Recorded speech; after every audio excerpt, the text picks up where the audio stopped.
여러분은 러시아 여성들이 개방적이고 자유롭다는 말을 들어보셨나요? 하지만 실제로는 사랑 앞에서 누구보다 보수적이고 치열하게 확인받길 원하는 여성들이라는 사실 알고 계셨나요? 남자가 데이트 비용을 얼마나 아끼는지 또 얼마나 사랑을 자주 확인하는지가 중요하다고 해요. 친구들 사이에서는 남친과 밤에 만나는 날이 줄어든다는 말을 하면 헤어질 준비해야 하는 것 아니냐는 말을 듣는다고 하는데요. 오늘 주인공은 얼마나 확인받고 싶었는지 한국 남친에게 한 달 동안 매일 사랑을 확인하지 않으면 헤어질 거라는 말을 했다는데요. 과연 그게 가능한 일일까요? 한번 들어보시죠. 구독과 좋아요는 감동블라썸에 큰 힘이 됩니다. 제 이름은 알리나예요. 러시아 중부의 작은 공단 마을에서 태어나 자랐습니다. 그곳은 정말 조용한 곳이었어요. 큰 공장 몇 개와 낡은 아파트들 그리고 겨울이면 온 세상이 하얗게 덮이는 그런 평범한 마을이었습니다. 어릴 적 우리 집은 돈은 넉넉하지 않았지만 따뜻했어요. 아버지는 공장에서 일하셨고 어머니는 집에서 저와 제 남동생을 돌보셨습니다. 저녁 시간이면 늘 온 가족이 작은 식탁에 둘러앉아 하루 있었던 일들을 나누곤 했어요. 아버지는 말수가 적으신 분이셨지만 제가 학교에서 있었던 일을 이야기하면 조용히 고개를 끄덕이시며 들어주셨습니다. 어머니는 항상 밝으셨어요. 집안일을 하면서도 콧노래를 부르시고 저희가 아프면 밤새 간병을 해주셨습니다. 겨울이면 뜨거운 차를 끓여주시고 여름이면 시원한 과일을 깎아주셨어요. 그때만 해도 저는 우리 가족이 영원히 이렇게 행복할 거라고 믿었습니다. 하지만 제가 중학생이 되던 해부터 뭔가 달라지기 시작했어요. 처음에는 아주 작은 변화였습니다. 아버지가 퇴근 후 바로 집에 오지 않고 늦게 들어오시는 날이 생겼어요. 어머니는 저희에게 아버지 일이 많아지셨나 봐 라고 말씀하셨지만 저는 뭔가 이상하다는 걸 느꼈습니다. 아버지의 눈빛이 예전과 달랐어요. 저희를 바라보실 때 어딘가 멀어 보이셨고 식탁에서도 대화보다는 조용히 식사만 하시는 일이 많아졌습니다. 어머니가 무슨 이야기를 해도 응 한마디로 대답을 끝내시곤 했어요. 저는 그런 아버지를 보며 가슴이 답답했습니다. 몇 달이 지나자 아버지의 변화는 더욱 뚜렷해졌어요. 퇴근 후 술 냄새를 풍기며 들어오시는 날이 잦아졌습니다. 처음엔 어머니가 힘드시니까 이해하자 고 하셨지만 점점 그 횟수가 늘어갔어요. 아버지는 집에 계셔도 마치 다른 세상 사람처럼 느껴졌습니다. 어머니는 그런 아버지를 위해 더욱 노력하셨어요. 아버지가 좋아하는 음식을 해드리고 집안을 더 깔끔하게 정리하고 아버지의 옷도 더 정성스럽게 다려주셨습니다. 하지만 아버지의 마음은 이미 멀어져 있었어요. 저는 어머니가 혼자 애쓰는 모습을 보며 마음이 아팠습니다. 학교에서 돌아와 보면 어머니가 혼자 주방에서 울고 계신 적도 있었어요. 제가 들어가면 급히 눈물을 닦으시며 괜찮다, 괜찮다 고 말씀하셨지만 저는 어머니의 마음을 다 알 수 있었습니다. 그때부터 저는 우리 집의 분위기가 예전 같지 않다는 걸 확실히 깨달았어요. 중학교 2학년이 되던 해 상황은 더욱 심각해졌습니다. 아버지는 주말에도 집에 계시지 않는 일이 많아졌어요. 친구들과 만난다 고 하시지만 언제 돌아오실지도 알 수 없었습니다. 어머니는 그런 아버지를 기다리며 밤늦게까지 잠들지 못하셨어요. 어느 일요일 오후였습니다. 아버지가 또 나가신 후 어머니와 저는 집에서 텔레비전을 보고 있었어요. 그런데 갑자기 어머니가 저에게 말씀하셨습니다. 평소와 다른 진지한 목소리였어요. 알리나야, 엄마가 너한테 중요한 얘기 하나 할게. 저는 텔레비전에서 눈을 떼고 어머니를 바라봤습니다. 어머니의 표정은 슬프면서도 단호해 보였어요. 사랑이라는 게 말이야, 말로만 하는 게 아니란다. 남자가 여자를 진짜 사랑한다면 그걸 몸으로 보여줘야 해. 행동으로 증명해야 하는 거야. 저는 어머니의 말이 무슨 뜻인지 정확히 이해하지 못했지만 그 말에 담긴 깊은 의미를 느낄 수 있었습니다. 어머니는 계속 말씀하셨어요. 아버지가 예전처럼 우리를 사랑하신다면 이렇게 집을 비우지 않으실 거야. 사랑한다는 말만으로는 부족해. 진심은 행동으로 나타나는 법이거든. 그 말이 제 마음속에 깊이 박혔어요. 사랑은 말이 아니라 증명되어야 하는 것이라는 어머니의 가르침은 나중에 제 연애관을 완전히 바꿔놓게 됩니다. 시간이 흐르면서 아버지의 변화는 더욱 뚜렷해졌어요. 집에서 어머니와 대화를 나누시는 일이 거의 없어졌고 저희 자녀들에게도 관심을 보이지 않으셨습니다. 어머니는 여전히 아버지를 위해 애쓰셨지만 그 노력이 보답받지 못한다는 걸 저도 알 수 있었어요. 고등학교에 올라가면서 저는 다른 친구들의 가정과 우리 집을 비교하게 되었습니다. 친구들은 아버지와 함께 여행을 가거나 가족 모임을 갖는 이야기를 했지만 저는 그런 경험이 거의 없었어요. 대신 저는 어머니가 혼자 모든 것을 감당하는 모습을 보며 자랐습니다. 그런 환경에서 자란 저는 자연스럽게 남자라는 존재에 대해 복잡한 감정을 갖게 되었어요. 사랑은 변할 수 있는 것이고, 남자들은 언제든 마음이 바뀔 수 있다는 생각이 마음 한구석에 자리 잡았습니다. 동시에 어머니의 말처럼 진짜 사랑이라면 행동으로 보여줘야 한다는 믿음도 강해졌어요. 고등학교를 졸업하고 대학에 진학하면서 저는 처음으로 집을 떠나게 되었습니다. 모스크바에 있는 대학교에 합격했거든요. 어머니는 제가 떠나는 걸 아쉬워하시면서도 응원해 주셨어요. 아버지는 제 입학에 대해 별다른 반응을 보이지 않으셨지만요. 대학 생활이 시작되면서 저는 새로운 세상을 경험하게 되었습니다.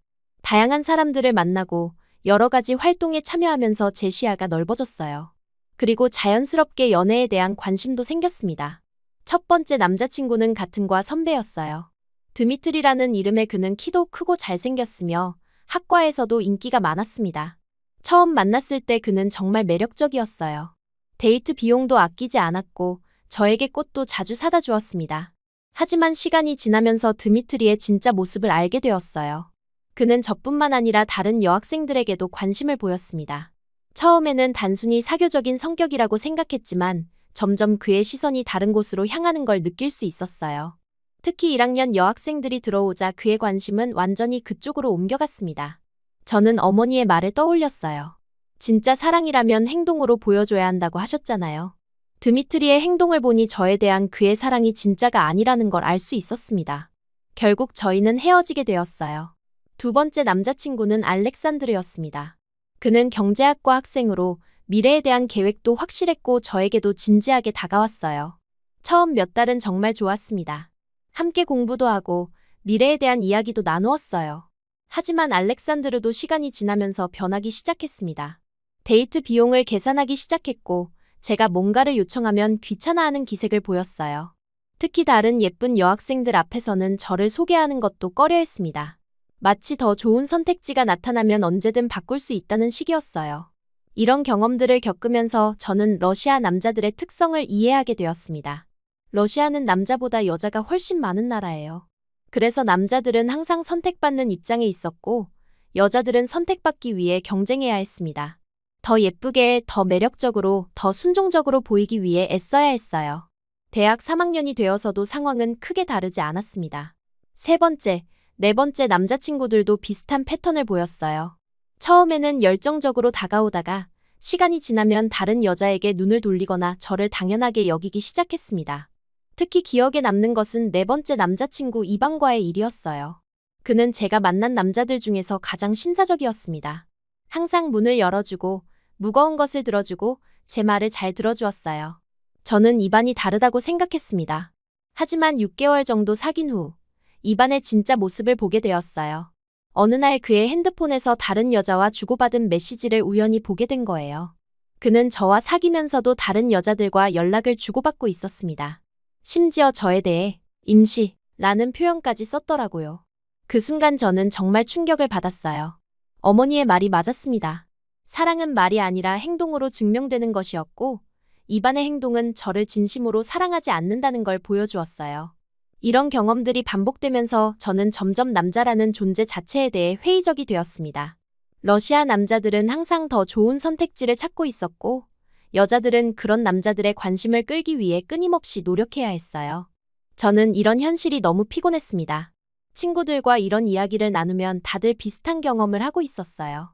남자는 원래 그런 거야. 우리가 더 예뻐져야 해. 남자들이 귀하니까 어쩔 수 없지. 같은 말들을 주고받았습니다. 하지만 저는 이런 현실을 받아들이고 싶지 않았어요. 대학 마지막 해가 되어서는 아예 연애를 포기하고 싶은 생각까지 들었습니다.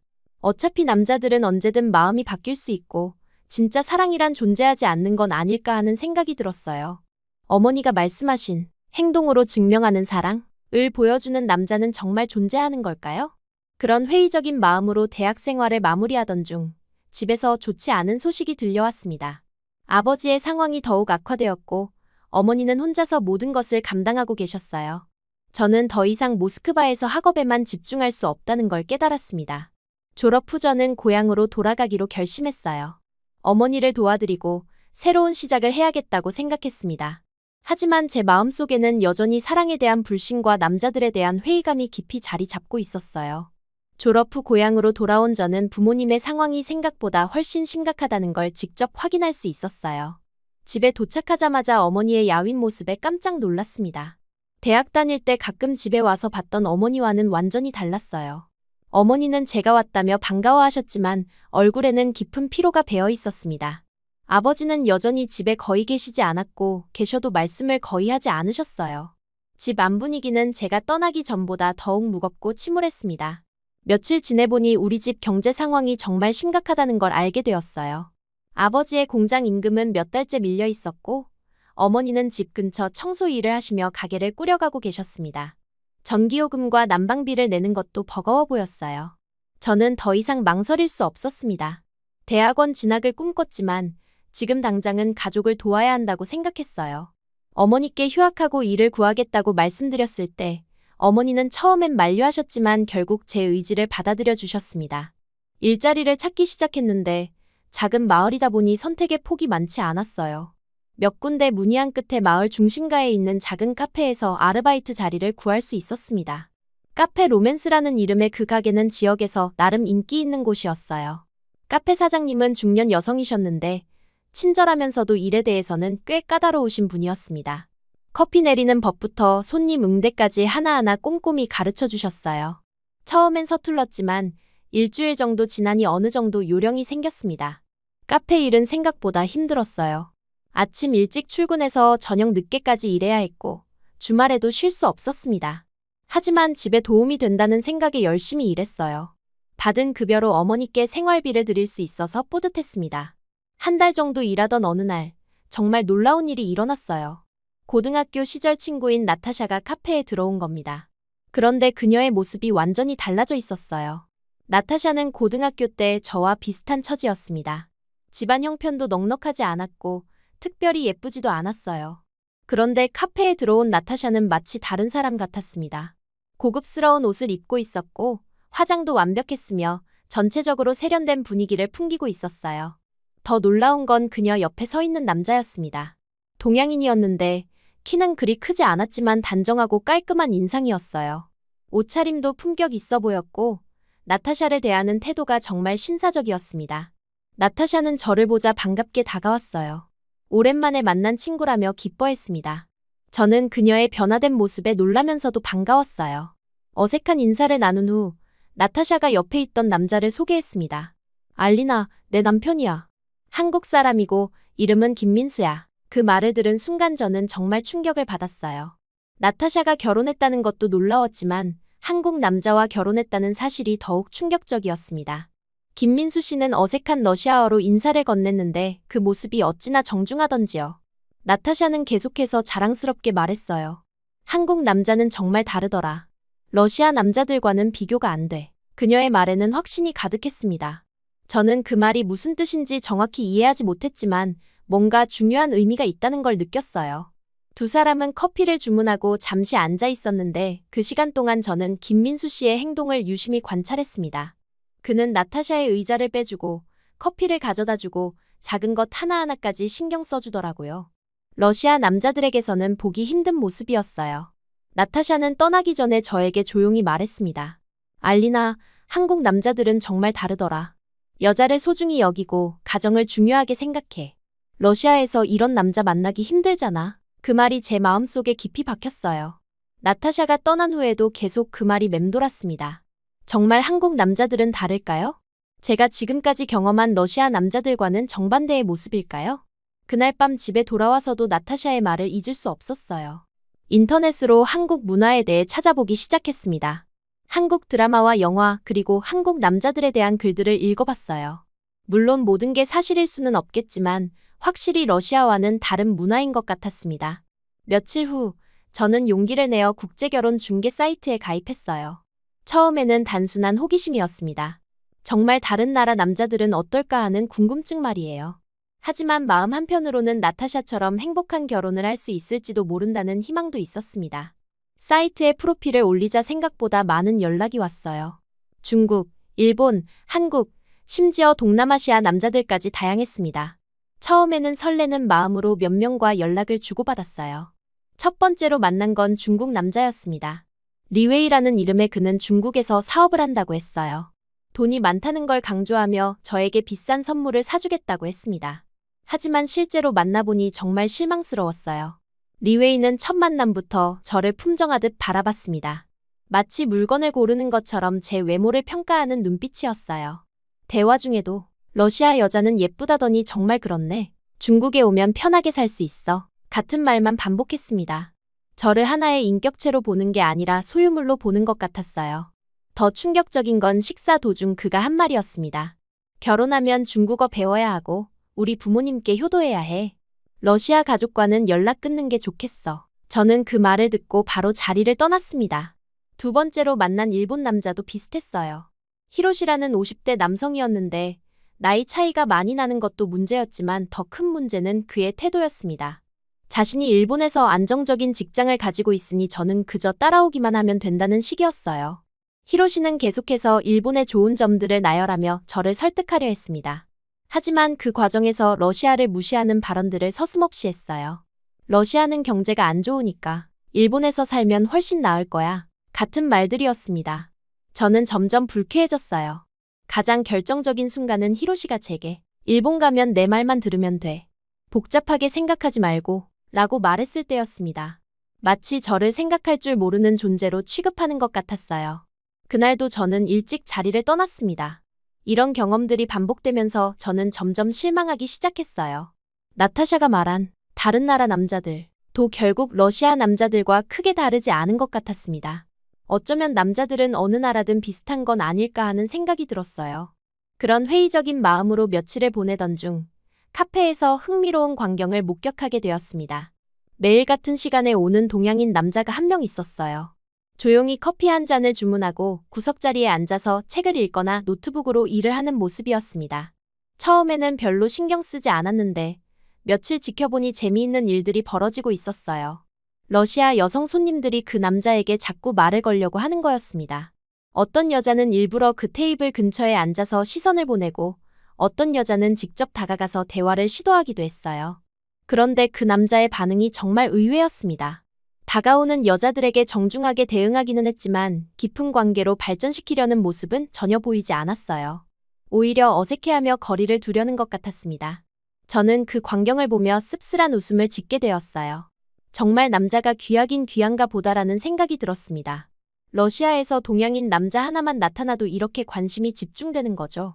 며칠 더 관찰해보니 그 남자가 한국인인 것 같다는 걸 알 수 있었어요. 가끔 전화를 받을 때 한국어로 대화하는 걸 들었거든요. 그리고 옷차림이나 행동거지를 보니 나타샤 남편 김민수 씨와 비슷한 분위기였습니다. 한국 남자라는 걸 알고 나니 더욱 관심이 생겼어요. 나타샤가 말한 다른 한국 남자는 정말 어떤 모습일까요?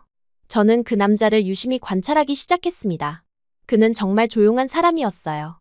카페에 와서도 최소한의 주문만 하고 다른 손님들에게 피해를 주지 않으려고 노력하는 모습이었습니다. 러시아 여자들이 다가와도 당황스러워하면서 예의 바르게 거절했어요. 마치 그런 관심이 부담스러운 것처럼 보였습니다. 어느 날은 한 러시아 여자가 꽤 적극적으로 그에게 다가갔어요. 젊고 예쁜 여자였는데 직접 그의 테이블에 앉아서 대화를 시도했습니다. 저는 궁금해서 귀를 기울여 들어봤어요. 그 여자는 영어로 한국에서 왔냐? 러시아는 어떠냐? 같은 질문들을 했습니다. 한국 남자는 어색한 영어로 대답했지만 대화를 길게 이어가려 하지는 않았어요. 오히려 빨리 자리를 떠나고 싶어 하는 것 같았습니다. 저는 그 모습을 보며 신기했어요. 러시아 남자들이라면 이런 상황을 즐겼을 텐데 이 한국 남자는 오히려 불편해하고 있었습니다. 정말 나타샤 말처럼 다른 건가 싶었어요. 며칠 후 또 다른 여자가 그에게 접근했습니다. 이번에는 좀 더 노골적이었어요. 자신의 연락처가 적힌 종이를 건네주며 함께 저녁을 먹자고 제안했습니다. 하지만 한국 남자는 정중히 거절했어요. 그 종이를 받지도 않고 고개를 저으며 미안하다는 표정을 지었습니다. 저는 그 장면을 보며 정말 놀랐어요. 러시아 남자라면 절대 거절하지 않았을 상황이었거든요. 예쁜 여자가 먼저 다가와서 데이트를 제안하는데 거절한다고요? 정말 이해할 수 없었습니다. 그런 일들이 반복되면서 저는 그 한국 남자에 대해 더욱 궁금해졌어요. 대체 어떤 사람이길래 러시아 여자들의 적극적인 관심을 모두 거절하는 걸까요? 혹시 정말 나타샤가 말한 것처럼 다른 가치관을 가진 사람인 걸까요? 하지만 동시에 조심스러운 마음도 있었어요. 지금까지 만난 중국 남자와 일본 남자들의 실망스러운 모습들이 머릿속에 떠올랐습니다. 어쩌면 이 한국 남자도 겉모습만 다를 뿐 본질적으로는 비슷할지도 모른다는 생각이 들었어요. 그럼에도 불구하고 제 마음 한편에서는 작은 희망이 다시 고개를 들고 있었습니다. 나타샤의 행복한 모습 그리고 이 조용한 한국 남자의 신중한 행동들이 어쩌면 정말 다른 가능성을 보여주는 것 아닐까 하는 생각 말이에요. 하지만 저는 쉽게 다가갈 수 없었어요. 지금까지의 경험들이 저를 조심스럽게 만들었습니다. 어쩌면 이번에도 실망할지 모른다는 두려움이 있었어요. 그래서 그저 멀리서 지켜보기만 했습니다. 그렇게 며칠이 더 흘렀고 저는 여전히 그 한국 남자에 대해 궁금해하면서도 감히 다가가지 못하고 있었어요. 하지만 운명은 정말 예상치 못한 순간에 찾아오는 것 같습니다. 곧 저와 그 한국 남자 사이에 예기치 못한 일이 벌어지게 될 거라는 걸 그때는 전혀 몰랐어요. 그렇게 며칠이 흘러가던 어느 금요일 오후였어요. 평소와 다름없이 카페에서 일하고 있었는데 그날따라 손님들이 유난히 많았습니다. 점심시간이 지났는데도 테이블이 거의 다 차 있을 정도였어요. 한국 남자도 어김없이 같은 시간에 나타났습니다. 평소처럼 조용히 커피를 주문하고 구석자리에 앉았어요. 저는 바쁜 와중에도 그를 힐끔힐끔 쳐다봤습니다. 며칠째 지켜보고 있었지만 여전히 그가 어떤 사람인지 궁금했어요. 그런데 갑자기 제 배에서 이상한 소리가 나기 시작했습니다. 아침에 급하게 먹은 음식이 탈이 난 것 같았어요.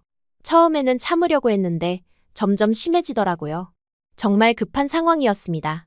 카페에는 손님들이 가득했고 저 혼자서 서빙을 하고 있었어요. 사장님은 잠시 외출 중이셨고 다른 직원은 그날 쉬는 날이었습니다.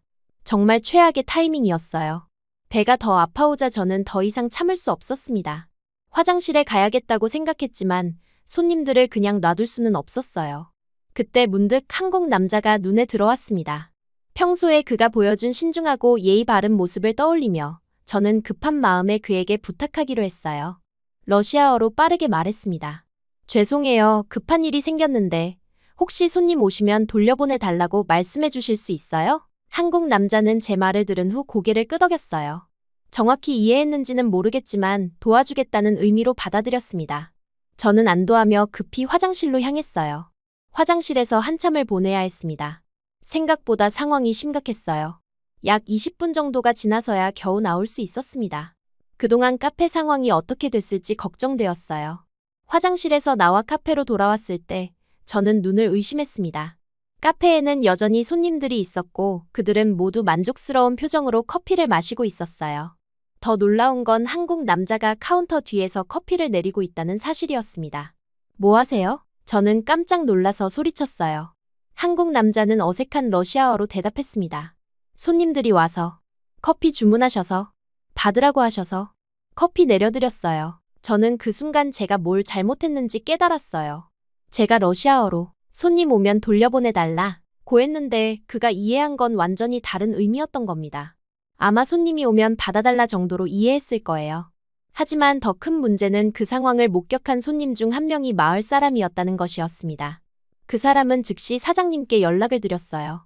외국인이 허락도 없이 카페 일을 하고 있다면서 말이에요. 30분 후 사장님이 급히 돌아오셨습니다. 얼굴이 벌겋게 달아올라 있었어요. 상황을 파악한 사장님은 저에게 호통을 치셨습니다. 무허가 외국인을 고용했다는 오해를 받을 수도 있고 보건 규정에도 어긋난다는 것이었어요. 저는 상황을 설명하려 했지만 사장님은 들으려 하지 않으셨습니다. 그날로 해고 통보를 받았어요. 정말 억울했지만 어쩔 수 없었습니다. 며칠 전 급여도 받지 못한 채 짐을 싸야 했어요. 한국 남자는 옆에서 계속 미안하다며 사과했지만 이미 벌어진 일이었습니다. 저는 화가 났지만 그보다는 막막함이 더 컸어요.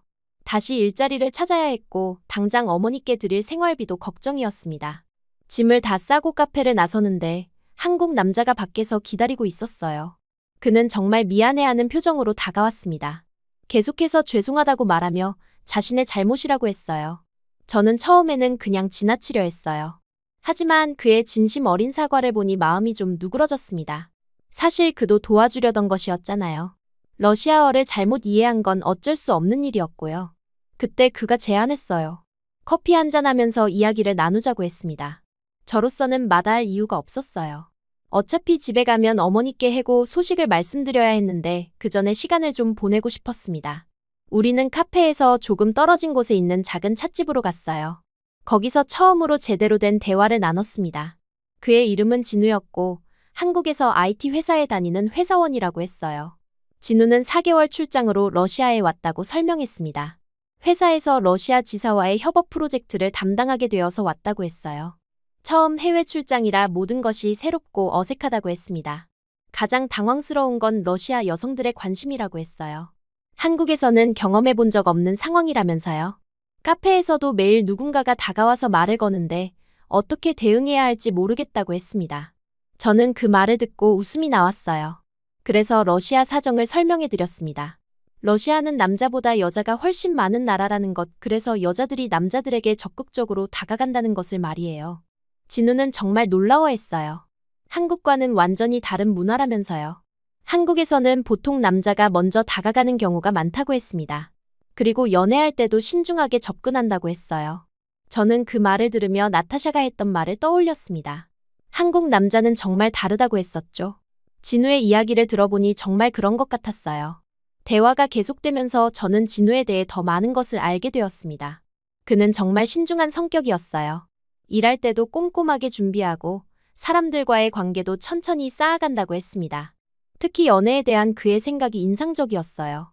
진우는 연애를 할 때 상대방을 깊이 이해하려고 노력한다고 했습니다. 겉모습보다는 내면을 중요하게 생각하고 서로 맞는지 충분히 알아본 후에 진지한 관계로 발전시킨다고 했어요.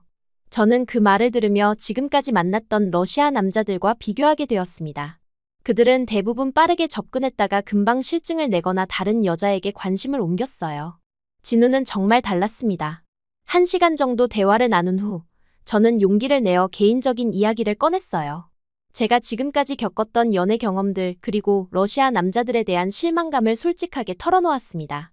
진우는 제 이야기를 진지하게 들어주었어요. 중간에 끼어들거나 판단하려 하지 않고 끝까지 들어준 후에 자신의 생각을 말했습니다. 러시아와 한국의 문화 차이가 크다는 것 그리고 모든 남자가 다 같지는 않다는 것을 이야기했어요. 그때 저는 나타샤의 이야기도 해줬습니다. 고등학교 친구가 한국 남자와 결혼해서 행복하게 살고 있다는 것 그리고 한국 남자는 다르다고 했다는 얘기를 말이에요. 진우는 그 이야기를 듣고 미소를 지었어요. 모든 한국 남자가 좋은 건 아니지만 적어도 자신은 진실한 사랑을 믿는다고 했습니다. 상대방을 소중히 여기고 함께 미래를 만들어가는 것이 연애라고 생각한다고 했어요. 대화가 깊어질수록 저는 진우에게 더욱 호감을 느꼈습니다. 그는 정말 제가 지금까지 만났던 남자들과는 달랐어요. 진솔하고 배려 깊고 무엇보다 진심으로 상대방을 이해하려고 노력했습니다. 해가 질 무렵 저는 마음속에서 용기를 끌어모았어요. 이런 기회는 다시 오지 않을 것 같았습니다. 진우는 3개월 후면 한국으로 돌아갈 거고 그러면 다시는 만날 수 없을지도 몰랐어요. 저는 떨리는 목소리로 말했습니다. 진우 씨, 제가 파격적인 제안을 하나 해도 될까요? 진우는 놀란 표정으로 저를 바라봤어요. 저는 심호흡을 한 후 계속했습니다. 출장 기간 동안 저랑 만나보시는 게 어떨까요? 처음에는 친구로 시작해서 서로 맞는다고 생각하면 연인이 되는 거예요. 3개월이라는 시간이 있으니까 충분히 서로를 알아볼 수 있을 거예요. 진우는 정말 놀란 것 같았어요. 한참 동안 말을 하지 못했습니다. 저는 그 침묵이 거절의 의미인가 싶어서 조급해졌어요. 혹시 부담스러우시면 괜찮아요. 갑자기 이상한 제안을 해서 죄송해요. 그러자 진우가 손을 흔들며 말했어요. 부담스럽지 않다고 다만 너무 갑작스러워서 놀랐다고 했습니다. 그리고 저희 솔직함이 인상적이라고 했어요. 진우는 잠시 생각해본 후 대답했습니다. 제 제안이 흥미롭다고 자신도 러시아에 있는 동안 의미 있는 시간을 보내고 싶었다고 했어요. 그리고 저와 대화를 나누면서 편안함을 느꼈다고 했습니다. 사실 저도 러시아에 온 이후로 계속 고민이 있었어요. 매일 카페에서 여러 여성분들이 다가오시는데 어떻게 대응해야 할지 모르겠더라고요. 거절하자니 무례한 것 같고 그렇다고 모든 분과 만날 수는 없고 진우가 솔직하게 털어놓았습니다. 저는 그 말을 듣고 이해가 되었어요. 한국에서 온 그에게는 정말 당황스러운 상황이었을 거예요. 그런데 알리나 씨는 다르세요. 오늘 대화를 나누면서 정말 편안했어요. 제가 말하는 것을 진심으로 들어주시고 이해하려고 노력해 주시는 게 느껴졌거든요. 진우의 진심 어린 말에 제 마음도 따뜻해졌습니다. 그는 계속 말했어요. 좋아요. 알리나 씨의 제안을 받아들이겠습니다. 3개월 동안 서로를 알아가 보죠. 저도 이런 기회가 소중하다고 생각해요. 그 말을 듣고 저는 정말 기뻤어요. 동시에 조금 긴장도 되었습니다. 과연 이 계약 연애가 어떻게 될까요? 진우는 정말 다른 남자일까요? 우리는 구체적인 규칙들을 정하기 시작했어요. 진우가 먼저 말했습니다. 서로에게 솔직하게 이야기하는 게 가장 중요할 것 같아요. 가식적인 모습보다는 진짜 모습을 보여주면서 알아가고 싶어요. 저도 동감한다고 했어요. 그리고 부담 주지 말고 자연스럽게 만나요. 억지로 연인처럼 행동할 필요는 없고 친구로 시작해서 천천히 발전시켜 나가는 거죠. 진우는 고개를 끄덕이며 덧붙였습니다. 만약 도중에 서로 맞지 않는다고 느끼면 솔직하게 얘기해요. 상처 주지 않는 선에서 말이에요. 마지막으로 우리는 3개월 후에는 진솔하게 서로의 마음을 이야기하기로 했습니다. 계속 연인으로 발전할지 아니면 좋은 추억으로 남길지를 정하는 거였어요. 그렇게 저와 진우의 특별한 관계가 시작되었어요. 카페에서의 해프닝이 이런 결과를 가져올 줄은 꿈에도 몰랐습니다. 어쩌면 그 사건이 우리를 이어준 운명의 실이었을지도 모르겠어요. 찻집을 나서면서 진우가 말했어요. 내일부터 새로 일자리 찾으셔야 하는데 혹시 제가 도울 일이 있으면 언제든 말씀해주세요. 그의 배려심에 또 한 번 감동받았습니다. 고맙지만 괜찮아요. 제가 알아서 할 수 있어요. 대신 주말에 시간 되시면 같이 시간 보내요. 저는 이미 다음 만남을 기대하고 있었어요. 진우는 미소를 지으며 약속했습니다. 토요일 오후 어떠세요? 러시아 문화를 좀 더 알아보고 싶어서요. 알리나 씨가 안내해 주시면 좋겠어요. 첫 번째 만남이 끝나고 집에 돌아가는 길. 저는 설레는 마음을 감출 수 없었습니다. 오랜만에 느끼는 감정이었어요. 하지만 동시에 조심스럽기도 했습니다. 이번에는 정말 다를까요? 버스를 타고 가면서 창밖을 보니 석양이 아름다웠어요. 마치 새로운 시작을 축복해주는 것 같았습니다.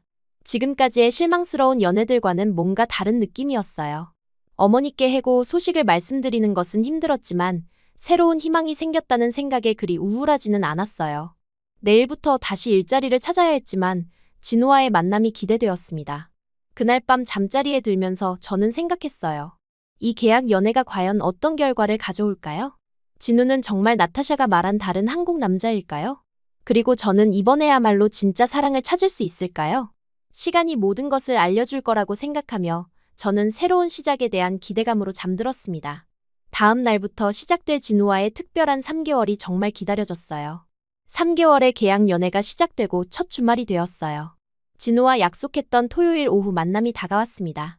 저는 그동안 새로운 일자리를 찾느라 바빴지만 마음 한편으로는 계속 진우와의 만남을 기대하고 있었어요. 새로 구한 일자리는 마을 빵집이었습니다. 카페보다는 급여가 적었지만 사장님이 친절하셔서 일하기 편했어요. 무엇보다 주말에는 쉴 수 있어서 진우와 만날 시간이 생겼습니다. 첫 번째 데이트에서 저는 진우에게 우리 마을의 작은 박물관을 보여줬어요. 러시아의 전통 문화를 알 수 있는 곳이었습니다. 진우는 정말 관심 깊게 모든 것을 관찰했어요. 질문도 많이 했고 제 설명을 진지하게 들어주었습니다. 그 모습을 보며 저는 진우가 정말 다르다는 걸 느꼈어요. 지금까지 만났던 러시아 남자들은 박물관 같은 곳에 가면 지루해했거든요. 하지만 진우는 진심으로 러시아 문화를 이해하려고 노력했습니다. 둘째 주에는 진우가 한국 요리를 해준다고 했어요. 그의 숙소로 초대받았는데 작지만 깔끔하게 정리된 공간이었습니다. 진우는 김치찌개를 만들어 주었는데 정말 맛있었어요. 러시아 음식과는 완전히 다른 맛이었지만 따뜻하고 정성이 느껴졌습니다. 음식을 먹으면서 진우는 한국 문화에 대해 많은 이야기를 해줬어요. 가족을 중요시하는 문화, 서로를 배려하는 마음, 그리고 연인 간의 헌신적인 사랑에 대해서 말이에요. 저는 그 이야기들을 들으며 점점 한국이라는 나라에 대해 호기심이 생겼습니다. 세 번째 주가 되자 우리는 더욱 자연스러워졌어요. 진우는 제가 빵집에서 일을 마치면 종종 마중을 나와줬습니다. 함께 산책을 하거나 작은 찻집에서 차를 마시며 하루 있었던 일들을 나눴어요. 진우와 대화를 나누면서 저는 그의 진심을 느낄 수 있었습니다. 그는 저에게 관심을 보이면서도 부담을 주지 않으려고 노력했어요. 제 말을 끝까지 들어주고 제 감정을 이해하려고 했습니다. 정말 배려 깊은 사람이었어요. 한 달이 지나자 우리 사이에는 자연스럽게 애정이 싹트기 시작했습니다. 진우는 여전히 신중했지만 저에 대한 마음이 깊어지고 있다는 걸 느낄 수 있었어요. 저 역시 진우에게 점점 마음을 열어가고 있었습니다. 두 번째 달에 들어서면서 우리는 연인다운 모습을 보이기 시작했어요. 손을 잡고 걷거나 서로를 더 깊이 있게 이해하려고 노력했습니다. 진우는 제 과거 이야기를 들어주었고 저는 그의 꿈과 목표에 대해 알게 되었어요. 특히 진우가 가족에 대해 이야기할 때 저는 감동받았습니다. 그는 부모님을 정말 소중히 여겼고 미래에 자신의 가정을 꾸릴 때도 사랑과 헌신으로 가득한 가정을 만들고 싶어 했어요. 그런 모습이 제게는 매우 인상적이었습니다. 세 번째 달에 접어들면서 우리는 미래에 대한 이야기를 하기 시작했어요. 진우의 출장 기간이 끝나가고 있었거든요. 저는 이별이 다가온다는 생각에 마음이 복잡했습니다. 그러던 어느 날 진우가 제게 놀라운 제안을 했어요. 한국에 가서 함께 살아보는 게 어떻겠냐는 것이었습니다. 저는 정말 놀랐어요. 3개월의 계약 연애가 이런 결과를 가져올 줄은 몰랐거든요. 진우는 진지하게 말했습니다. 저와 함께 있으면서 진짜 사랑이 무엇인지 알게 되었다고 했어요. 서로 다른 문화적 배경을 가지고 있지만 그것이 오히려 서로를 더 잘 이해하게 만들어준다고 했습니다. 저는 그 제안을 듣고 정말 기뻤어요. 동시에 두렵기도 했습니다. 러시아를 떠나 한국에서 새로운 생활을 시작한다는 것은 큰 결심이었어요. 하지만 진우와 함께라면 할 수 있을 것 같았습니다. 며칠 고민한 후 저는 진우의 제안을 받아들이기로 했어요. 어머니께 말씀드리는 것이 가장 어려웠지만 어머니는 제 행복을 위해 응원해 주셨습니다. 아버지도 처음에는 반대하셨지만 진우를 만나본 후에는 마음을 바꾸셨어요. 한국으로 떠나는 날, 저는 새로운 삶에 대한 기대와 불안으로 가득했습니다. 진우는 모든 것을 도와주었고 한국에서의 적응을 위해 미리 많은 준비를 해뒀어요. 한국에 도착했을 때의 첫인상은 정말 강렬했습니다. 러시아와는 완전히 다른 문화였어요. 사람들의 행동 방식, 음식, 언어 모든 것이 새로웠습니다. 하지만 진우가 옆에 있어서 그리 무섭지는 않았어요. 진우는 정말 세심하게 저를 챙겨줬습니다. 한국어를 배울 수 있도록 도와주고 한국 음식에 적응할 수 있게 해줬어요. 무엇보다 제가 외롭지 않도록 항상 관심을 보여줬습니다. 처음 몇 주는 정말 힘들었어요. 언어 장벽 때문에 의사소통이 어려웠고 한국 음식도 입에 맞지 않았습니다.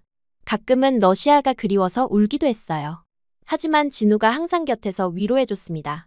한 달 정도 지나자 조금씩 적응이 되기 시작했어요. 간단한 한국어로 의사소통할 수 있게 되었고 한국 음식도 맛있게 먹을 수 있게 되었습니다. 진우의 친구들도 저를 따뜻하게 받아들여줬어요. 특히 진우의 어머니를 만났을 때는 정말 감동받았습니다. 처음에는 걱정이 많으셨지만 제가 진우를 진심으로 사랑한다는 걸 아시고는 딸처럼 대해주셨어요. 한국의 가족 문화를 직접 경험할 수 있었습니다. 6개월 정도 지나자 저는 한국 생활에 완전히 적응했어요. 한국어도 일상 대화는 무리 없이 할 수 있게 되었고 한국 문화도 이해하게 되었습니다. 무엇보다 진우와의 관계가 더욱 깊어졌어요. 하지만 그때까지도 제 마음 한구석에는 불안이 있었습니다. 어릴 적 어머니가 하신 말씀이 계속 머릿속에 맴돌았어요. 사랑은 증명되어야 한다는 그 말 말이에요. 진우가 저를 사랑한다고 하지만 정말 확실한 걸까요? 그런 불안이 절정에 달한 것은 러시아 친구 나타샤와 스피커폰 모드로 전화통화를 하던 중이었어요. 나타샤는 제 근황을 묻더니 결혼 계획에 대해 물었습니다. 저는 아직 확실하지 않다고 대답했어요. 그때 나타샤가 농담처럼 말했습니다. 내가 결혼하는 거 보더니 이제 한국 남자 하나 물었네? 이 남자랑 결혼하면 비자 문제도 해결되고 좋겠네. 저도 웃으면서 그 전에 국제결혼 회사에서 만난 사람들은 진짜 최악이었는데 제일 낫네. 라고 대답했어요. 하지만 그 순간 진우가 전화 내용을 들었던 겁니다. 진우의 표정이 순식간에 굳어졌어요. 전화를 끊은 후 진우가 물었습니다. 날 수단으로 생각했던 거야? 사랑이 아니라 비자 때문이었어? 국제결혼은 무슨 말이야? 그 말을 듣고 저는 깜짝 놀랐습니다. 저는 급하게 해명하려 했어요. 그건 그냥 농담이었고 전에 힘들어서 국제결혼을 알아본 적이 있다고, 지금은 그때랑 다르다고 제가 진우를 진심으로 사랑한다고 말했습니다. 하지만 진우는 쉽게 믿지 않는 것 같았어요. 그의 눈에는 실망과 의심이 가득했습니다. 그날 밤 저는 잠을 이룰 수 없었어요. 진우와의 관계에 금이 갔다는 생각에 마음이 아팠습니다. 무엇보다 제가 진심으로 사랑하는 사람에게 오해를 받는다는 것이 견딜 수 없었어요. 다음 날부터 며칠 동안 우리 사이에는 어색한 기운이 흘렀습니다. 진우는 예전처럼 따뜻하게 대해주지 않았고 저는 어떻게 오해를 풀어야 할지 몰랐어요. 이 상황이 계속되면 우리 관계가 끝날 것 같다는 두려움이 들었습니다. 그러면서 제 마음속에는 어릴 적 트라우마가 다시 고개를 들기 시작했어요. 아버지가 어머니를 떠났던 것처럼 진우도 저를 떠날 것이라는 불안감이 커져갔습니다. 어머니의 말이 다시 떠올랐어요. 사랑은 말이 아니라 행동으로 증명되어야 한다고 하셨잖아요. 일주일 정도 그런 상태가 지속되자 저는 더 이상 참을 수 없었습니다. 진우의 사랑을 확인하고 싶었어요. 제가 정말 소중한 존재인지 아니면 쉽게 포기할 수 있는 관계인지 알고 싶었습니다. 그날 저녁, 저는 혼자서 소주를 마셨어요. 한국에 와서 배운 술이었는데 마실 때마다 마음이 복잡해졌습니다. 술이 들어가자 평소에 억누르고 있던 감정들이 터져나왔어요. 진우가 집에 돌아왔을 때 저는 이미 꽤 취해 있었습니다. 진우는 놀라며 제가 왜 술을 마셨는지 물었어요. 저는 그때 참고 있던 모든 것을 쏟아냈습니다. 진우야, 나를 정말 사랑해? 제가 울면서 물었어요. 그럼 증명해봐. 말로만 하지 말고 행동으로 보여줘. 진우는 당황한 표정으로 제가 무슨 말을 하는지 이해하지 못하는 것 같았어요. 저는 더욱 감정적으로 말했습니다. 한 달 동안 매일 나와 사랑을 나눠줘. 그럼 나도 내가 진심이라는 걸 믿을 수 있어. 못하겠으면 우리 헤어져. 그 말을 하고 나서 저 자신도 놀랐어요. 너무 극단적인 요구였거든요. 하지만 술에 취한 상태에서 제 안에 쌓여있던 불안과 어릴 적 상처가 모두 터져나온 것 같았습니다. 진우는 정말 어이없다는 표정을 지었어요. 하지만 동시에 제가 왜 이런 말을 하는지 이해하려고 노력하는 것 같았습니다. 제 과거 이야기를 들었던 그는 제가 겪었던 가정의 상처를 알고 있었거든요. 한참을 고민하던 진우가 마침내 대답했습니다. 알겠어, 알리나야. 내가 그렇게 확인하고 싶다면 해볼게. 하지만 이건 정말 마지막이야. 이후에는 서로를 완전히 믿기로 하자. 그 말을 듣고 저는 안도했어요. 동시에 진우가 저를 위해 이런 부담스러운 요구까지 받아들여준다는 것에 감동받았습니다. 어쩌면 이것이야말로 진짜 사랑의 증명일지도 모른다는 생각이 들었어요. 그렇게 우리의 한 달 프로젝트가 시작되었습니다. 처음에는 정말 어색했어요. 억지로 하는 것 같아서 마음이 편하지 않았습니다. 하지만 며칠 지나자 자연스러워졌어요. 진우는 정말 성실하게 약속을 지켰습니다. 매일 저에게 사랑을 표현해 주었고 제가 얼마나 소중한 존재인지 보여줬어요. 저 역시 그런 진우에게 감사한 마음을 갖게 되었습니다. 처음 며칠은 오히려 달콤했습니다. 서로에 대한 사랑을 확인하는 시간처럼 느껴졌어요. 진우는 제가 원하는 것을 들어주기 위해 정말 노력했고 저는 그런 그의 모습에 감동받았습니다. 어쩌면 정말 이렇게 사랑을 확인할 수 있을 것 같다는 생각이 들었어요. 하지만 일주일이 지나자 상황이 달라지기 시작했습니다. 매일 같은 일을 반복하다 보니 자연스럽지 않다는 느낌이 들었어요. 진우도 점점 피곤해하는 기색이 역력했고 저 역시 이것이 정말 사랑의 증명인지 의심스러워지기 시작했습니다. 둘째 주에 들어서자 상황은 더욱 심각해졌어요. 진우는 직장에서 일을 마치고 집에 오면 이미 녹초가 되어 있었습니다. 그런데도 저와의 약속을 지키려고 억지로 노력하는 모습이 안타까웠어요. 하지만 저는 여전히 한 달이라는 기간을 채워야 한다는 강박에 사로잡혀 있었습니다. 10일째 되던 날, 진우가 회사에서 실수를 했다는 이야기를 들었어요. 평소 같으면 절대 하지 않을 실수였는데 체력적으로 한계에 다다르다 보니 집중력이 떨어진 것 같았습니다. 저는 그 얘기를 듣고 마음이 아팠지만 그래도 약속은 지켜야 한다고 생각했어요. 진우는 제게 한 번도 불평하지 않았습니다. 힘들어도 웃으며 저를 대해줬고 제가 원하는 것을 들어주기 위해 노력했어요. 그런 모습을 보면서 저는 오히려 더 죄책감을 느꼈습니다. 이게 정말 사랑을 확인하는 올바른 방법일까 하는 의심이 들었어요. 12일째가 되자 진우의 얼굴에는 피로가 역력했습니다. 평소보다 말도 적어졌고 가끔 멍하니 앉아있는 모습을 보게 되었어요. 저 역시 매일 같은 패턴을 반복하는 것이 지겨워지기 시작했습니다. 하지만 그때까지도 저는 포기할 수 없었어요. 어머니가 말씀하신 사랑의 증명이 완전해야 한다고 생각했거든요. 한 달을 채우지 못하면 진짜 증명이 아니라는 강박관념에 사로잡혀 있었습니다. 15일째 되던 날, 진우가 처음으로 힘들다는 표정을 보였어요. 그동안 억지로라도 웃으려고 노력했는데 그날은 정말 지친 것 같았습니다. 저는 그런 진우를 보며 마음이 아팠지만 여전히 조금만 덜하고 생각했어요. 18일째가 되자 우리 둘 다 정말 한계에 다다른 상태였습니다. 진우는 회사에서도 계속 실수를 했고 상사에게 주의를 받기도 했어요. 저 역시 이 상황이 계속되는 것이 부담스러웠지만 그래도 멈출 수 없다고 생각했습니다. 20일째 되던 밤, 진우가 갑자기 어지럽다며 쓰러질 뻔했어요. 저는 깜짝 놀라서 진우를 부축했습니다. 그때 진우의 얼굴이 창백해져 있는 걸 보고 정말 놀랐어요. 체력이 완전히 바닥난 상태였습니다. 진우야, 괜찮아? 제가 걱정스럽게 물었어요. 진우는 괜찮다고 했지만 얼굴빛을 보니 전혀 괜찮지 않았습니다. 저는 그때 처음으로 이 프로젝트를 중단해야 하는 것 아닌가 하는 생각이 들었어요. 하지만 진우는 여전히 포기하지 않겠다고 했습니다. 저와의 약속을 지키겠다면서 끝까지 해보자고 했어요. 그런 진우의 모습을 보며 저는 정말 감동받았지만 동시에 걱정도 많이 되었습니다. 22일째가 되자 저도 체력적으로 한계를 느꼈어요. 매일 같은 일을 반복하는 것이 이렇게 힘든 줄 몰랐습니다. 더구나 진우가 힘들어하는 모습을 보니 마음도 편하지 않았어요.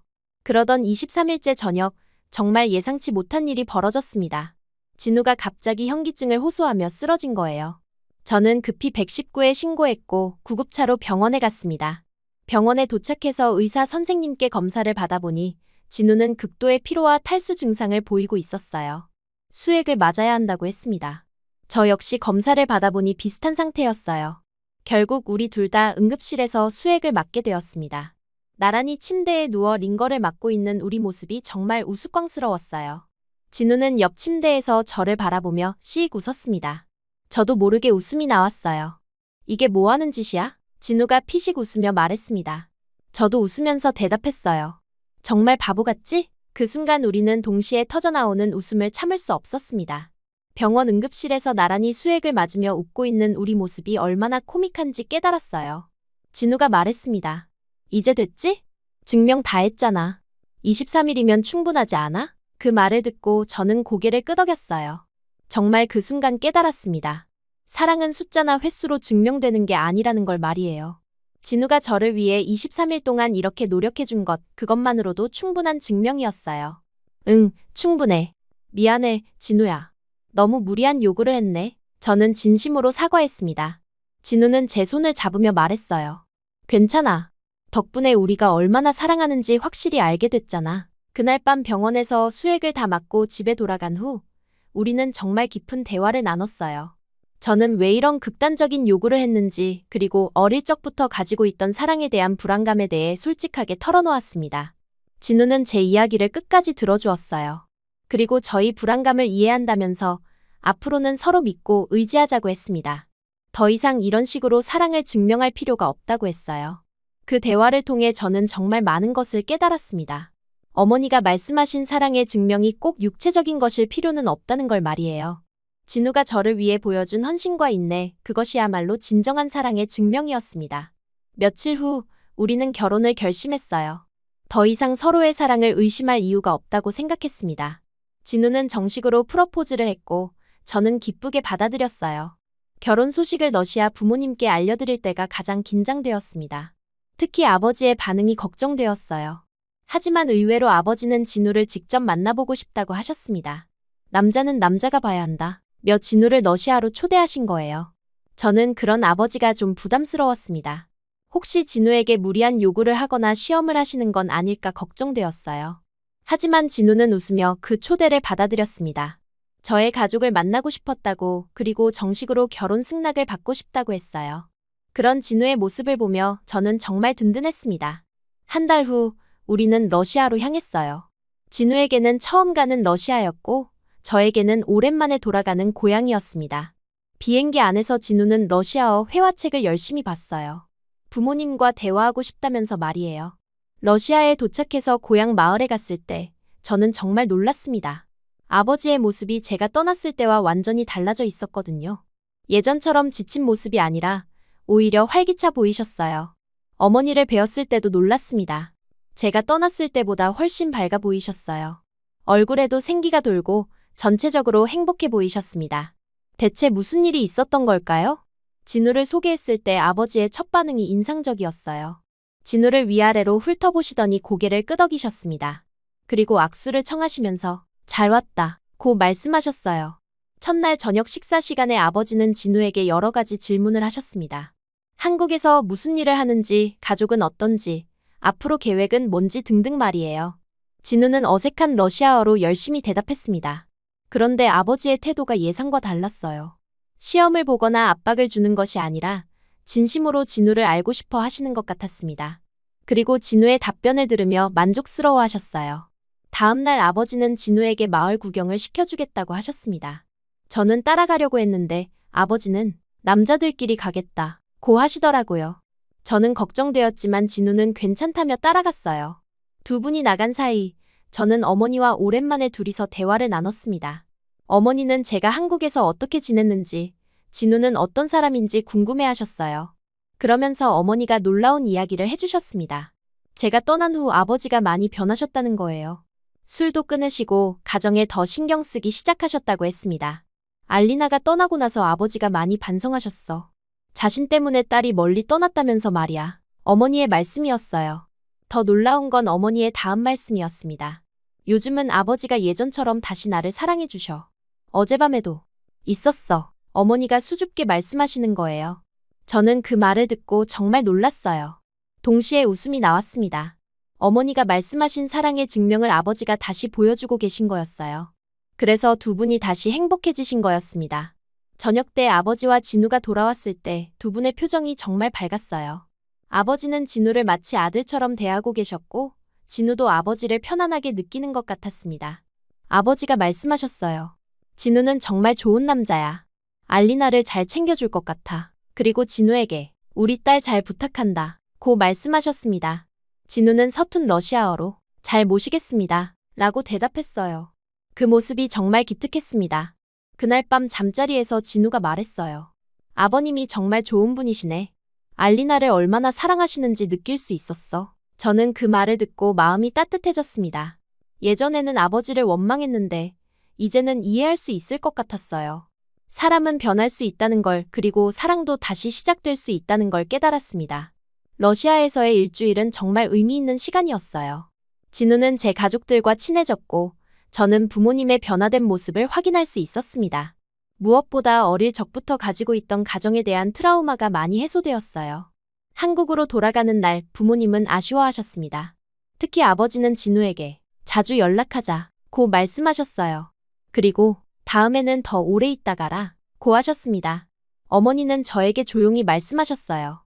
알리나야, 진우는 정말 좋은 사람이야. 너를 진심으로 사랑하는 게 보여. 행복하게 살아라. 비행기 안에서 진우가 말했습니다. 이제 정말 가족이 된 기분이야. 부모님들이 우리를 축복해 주시니까 더 확신이 서. 저도 그 말에 동감했어요.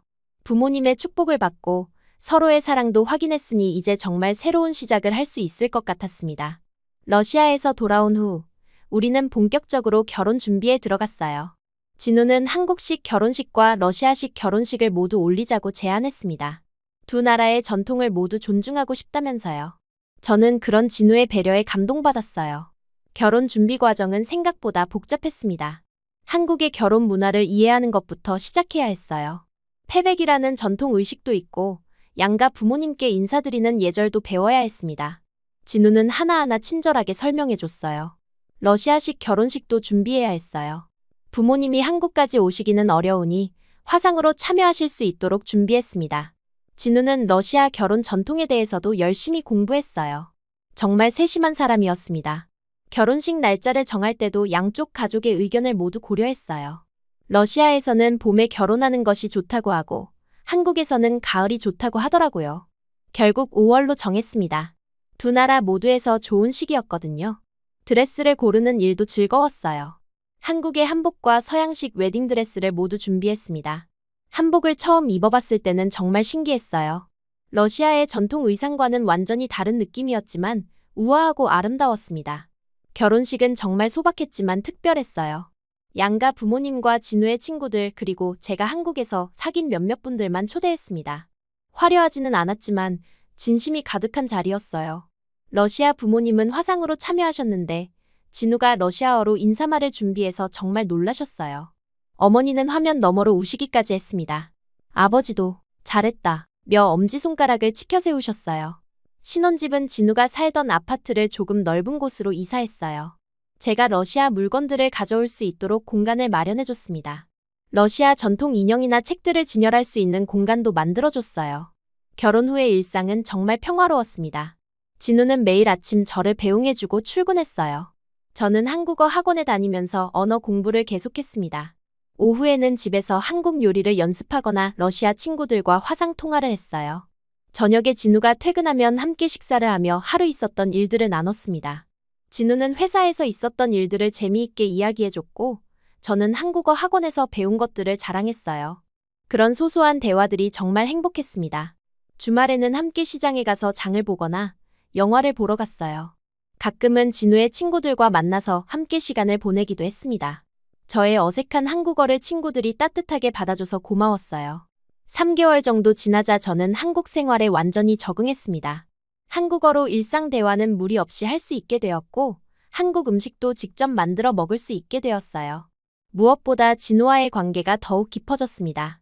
그런데 그 과정에서 저는 정말 중요한 것을 깨달았어요. 사랑은 특별한 날에만 증명하는 것이 아니라 매일매일의 작은 행동들로 나타나는 것이라는 걸 말이에요. 진우가 매일 아침 저를 위해 커피를 끓여주는 것, 제가 힘들어할 때 조용히 곁에 있어주는 것, 그런 것들이 진짜 사랑이었습니다. 어릴 적 어머니가 말씀하신 사랑의 증명도 이제는 다르게 이해할 수 있게 되었어요. 그건 일회성의 큰 행동이 아니라 평생에 걸쳐 서로를 아끼고 배려하는 마음이었습니다. 진우와 함께 생활하면서 그런 사랑을 매일 느낄 수 있었어요. 6개월이 지나자 저는 한국어 실력도 많이 늘었고 한국 문화에 대한 이해도 깊어졌습니다. 진우의 회사 사람들과도 편하게 대화할 수 있게 되었어요. 한국에서 살아가는 것이 더 이상 어렵지 않았습니다. 그러던 어느 토요일 오후, 러시아 친구들과 화상 모임을 갖게 되었어요. 나타샤를 비롯해서 고등학교 동창들 5명이 모였습니다. 오랜만에 보는 친구들의 얼굴이 반가웠어요. 친구들은 제 근황을 궁금해했어요. 한국 생활은 어떤지, 남편은 잘해주는지, 결혼 생활은 만족스러운지 등등 질문이 쏟아졌습니다. 저는 행복하다고 대답했어요. 그러다가 화제가 얼마나 사랑받고 사느냐는 이야기로 넘어갔습니다. 친구들이 저마다 자신의 남자친구나 남편 자랑을 하기 시작한 거예요. 누구는 매주 꽃을 사다 준다고, 누구는 비싼 레스토랑에 데려간다고 하더라고요. 나타샤는 남편이 매달 깜짝 이벤트를 준비해준다고 자랑했어요. 다른 친구는 남자친구가 기념일마다 선물을 준다고 했습니다. 또 다른 친구는 일주일에 3번은 데이트를 한다고 했어요. 그런 이야기들을 들으면서 저는 웃음이 나왔어요. 예전에 저라면 그런 것들을 부러워했을 텐데 이제는 전혀 그렇지 않았습니다. 오히려 그런 것들이 얼마나 거칠애인지 알 수 있었어요. 친구 중 하나가 저에게 물었습니다. 알리나는 어때? 진우가 얼마나 사랑 표현을 해줘? 저는 잠깐 생각해본 후 웃으며 대답했어요. 2주일 연속 신기록을 세운 적이 있어. 그런데 이제는 그런 기록보다 더 중요한 게 생겼어. 친구들이 궁금해하며 물었습니다. 뭔데? 저는 확신에 찬 목소리로 말했어요. 아이를 갖고 싶어졌어. 진우와 함께 가정을 꾸리고 아이들을 키우면서 진짜 가족이 되고 싶어. 그 말을 듣고 친구들이 폭소를 터뜨렸어요. 나타샤가 말했습니다. 알리나가 정말 달라졌네. 예전에는 사랑받는 것만 생각했는데 이제는 사랑을 주고 싶어 하는구나. 다른 친구도 맞장구 쳤어요. 그래, 알리나가 정말 성숙해졌어. 이제 진짜 어른이 된 것 같아. 저는 그 말들을 들으며 정말로 그렇다고 생각했어요. 예전에 저는 늘 사랑받기만 원했습니다. 상대방이 저를 얼마나 사랑하는지 확인하고 싶어 했어요. 하지만 이제는 달랐습니다. 저도 누군가를 사랑하고 싶어졌어요. 화상통화가 끝난 후 저는 혼자 앉아서 생각에 잠겼습니다. 정말 많은 것이 변했다는 걸 느꼈어요. 러시아에서 한국으로 와서 진우와 결혼한 것도 큰 변화였지만 더 큰 변화는 제 마음이었습니다. 어릴 적부터 가지고 있던 사랑에 대한 불안감이 사라졌어요. 더 이상 상대방의 사랑을 의심하거나 증명받으려 하지 않았습니다. 대신 제가 먼저 사랑을 주고 싶어졌어요. 진우와 함께 만들어갈 미래가 기대되었습니다. 저녁에 진우가 집에 왔을 때 저는 친구들과의 화상통화 이야기를 해줬어요. 제가 아이를 갖고 싶다고 말했다는 것도 털어놓았습니다. 진우는 정말 기뻐했어요. 사실 자신도 아이를 원하고 있었다고 고백했습니다. 하지만 제가 아직 한국 생활에 적응 중이라고 생각해서 말하지 못했다고 했어요. 정말이야? 나도 알리나와 아이를 갖고 싶었어. 우리 둘을 닮은 예쁜 아이가 생긴다면 얼마나 좋을까 했거든. 그 말을 듣고 저는 정말 행복했어요. 우리의 마음이 같은 곳을 향하고 있다는 게 신기했습니다. 그날 밤 우리는 미래에 대한 구체적인 계획을 세웠어요. 언제쯤 아이를 가질지, 아이가 생기면 어떻게 키울지, 러시아 할머니 할아버지께는 언제 보여드릴지 등등 이야기할 것이 정말 많았습니다. 진우는 아이가 생기면 러시아어와 한국어를 모두 가르치고 싶다고 했어요. 두 나라의 문화를 모두 알 수 있도록 해주고 싶다면서요. 저도 그 생각에 동감했습니다. 우리 아이가 러시아와 한국을 모두 자랑스러워할 수 있도록 키우자. 진우의 말에 저는 고개를 끄덕였어요. 그 후 몇 달 동안 우리는 정말 행복한 시간을 보냈습니다. 아이 계획을 세우면서 더욱 가까워졌고 서로에 대한 사랑도 깊어졌어요. 더 이상 사랑을 증명받으려 하지 않았습니다. 그 대신 함께 만들어가는 미래에 집중했어요. 한국어 실력도 많이 늘어서 이제는 진우의 친구들과도 농담을 주고받을 수 있게 되었습니다. 한국 요리도 웬만한 것은 혼자서 만들 수 있게 되었어요. 김치찌개는 진우보다 제가 더 잘 끓인다고 자부했습니다. 러시아 부모님께도 정기적으로 안부를 여쭈었어요. 아버지는 여전히 변화된 모습을 유지하고 계셨고 어머니는 행복해 보이셨습니다. 두 분 모두 저희 부부를 자랑스러워하셨어요. 특히 아버지는 진우를 정말 좋아하셨어요. 가끔 화상 통화를 할 때 진우에게 러시아어를 가르쳐 주시기도 했습니다. 진우는 서툰 러시아어로 안녕하세요, 아버지 라고 인사하며 아버지를 웃게 만들었어요. 1년이 지나자 저는 정말 완전한 한국 사람이 된 것 같았어요. 문화적 차이는 여전히 있었지만 이제는 그것들을 즐길 수 있게 되었습니다. 러시아와 한국의 좋은 점들을 모두 경험할 수 있어서 오히려 행운이라고 생각했어요. 진우도 러시아 문화에 대해 많이 알게 되었습니다. 러시아 음식을 만들어 보기도 하고 러시아 영화를 함께 보기도 했어요. 서로의 문화를 이해하려고 노력하는 모습이 참 아름다웠습니다. 어느 날 진우가 깜짝 선물을 줬어요. 러시아어로 쓰인 임신 테스트기였습니다. 이제 사용할 때가 온 것 같아 라고 말하면서 말이에요. 저는 그 선물을 받고 정말 감동받았어요. 그때 저는 확실히 깨달았습니다. 이제 정말 새로운 단계로 넘어갈 준비가 되었다는 것을. 더 이상 과거의 상처나 불안에 매여 있지 않았어요. 미래를 향해 나아갈 준비가 완전히 되어 있었습니다. 어머니가 어릴 적에 하셨던 말씀도 이제는 완전히 다르게 이해할 수 있었습니다. 사랑은 행동으로 보여줘야 한다. 는 그 말이 단순히 육체적인 증명을 의미하는 게 아니라는 걸 알게 되었어요. 매일매일 서로를 아끼고 배려하는 마음, 함께 미래를 계획하고 꿈꾸는 것, 그런 것들이 진짜 사랑의 증명이었습니다. 진우와 함께 보낸 시간들을 돌아보면 정말 특별한 증명들이 많았어요. 제가 한국어를 배우는 동안 인내심을 갖고 도와준 것, 러시아 부모님을 진심으로 모신 것, 제 과거의 상처를 이해하고 받아들여 준 것들 말이에요. 저 역시 진우를 위해 많은 것들을 해왔습니다. 한국 문화를 배우고 적응하려고 노력한 것, 진우의 친구들과 가족들을 사랑으로 받아들인 것, 그리고 무엇보다 과거의 불안을 떨쳐내고 진우를 온전히 믿게 된 것들이요. 그런 모든 것들이 쌓여서 지금의 우리가 되었습니다. 더 이상 사랑을 의심하거나 증명받으려 하지 않는, 서로를 완전히 신뢰하는 부부가 된 거예요. 이제 저희에게는 새로운 꿈이 생겼어요. 함께 아이를 키우고 러시아와 한국의 아름다운 문화를 모두 물려주고 싶다는 꿈 말이에요. 그 꿈을 이루기 위해 우리는 오늘도 함께 노력하고 있습니다. 어릴 적 어머니가 꿈꿨던 사랑, 그리고 제가 찾아 헤맸던 진정한 사랑을 이제는 매일 살아가고 있어요. 그것은 거창한 증명이 아니라 함께 웃고 울고 꿈꾸는 평범한 일상 속에서 피어나는 사랑이었습니다. 그리고 그런 사랑이야말로 가장 아름답고 진실한 것이라는 걸 이제는 확실히 알 수 있어요.